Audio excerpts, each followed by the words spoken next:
Now, just imagine that you're instructing your conveyancer to do something for you, like you're buying in an apartment complex and you need to know if you can have your puppy with you. And the seller's like, oh, yes, no problem. They let people do that all the time.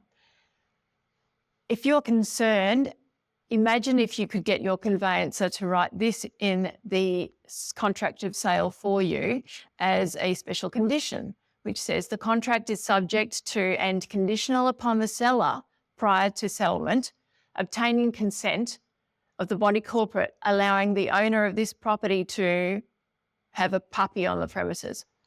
If the seller is unable to consent to obtain this consent by settlement, then either party may terminate the contract upon which the deposit will be refunded to the buyer.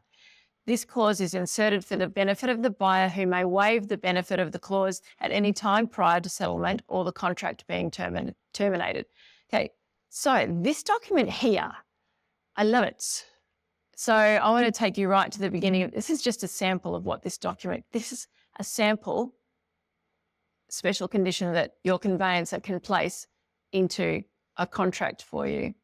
Let me take you to the beginning of the document. This is from a firm called Statewide Conveyancing, and this PDF is amazing. We'll look at all of these different special conditions that you can put into your contract. Now, in a hot market, don't get carried away, okay? In a seller's market, the contract's going to be geared towards favouring the seller, but in a buyer's market, you have more control. So I've included this document for you to look through to be able to give you some information about what's possible and ideas on how discussions you can have with your conveyancer. So let's just go to one random one. I showed you one random one before. What's this one? All right, what's this? Oh, this is a long one. What's this one? Okay, items to be fixed, drainage. It is a condition that the seller agrees to fix the following items prior to settlement.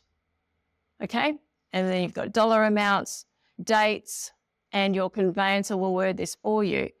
So whilst I'm not asking you to put this in the contract yourself, this is giving you so much insight into what you can instruct your conveyancer to do, how you can negotiate with the sales agent and say, okay, fine, I'll pay an extra $15,000 for this home on the provision that the seller agrees to fix this before settlement.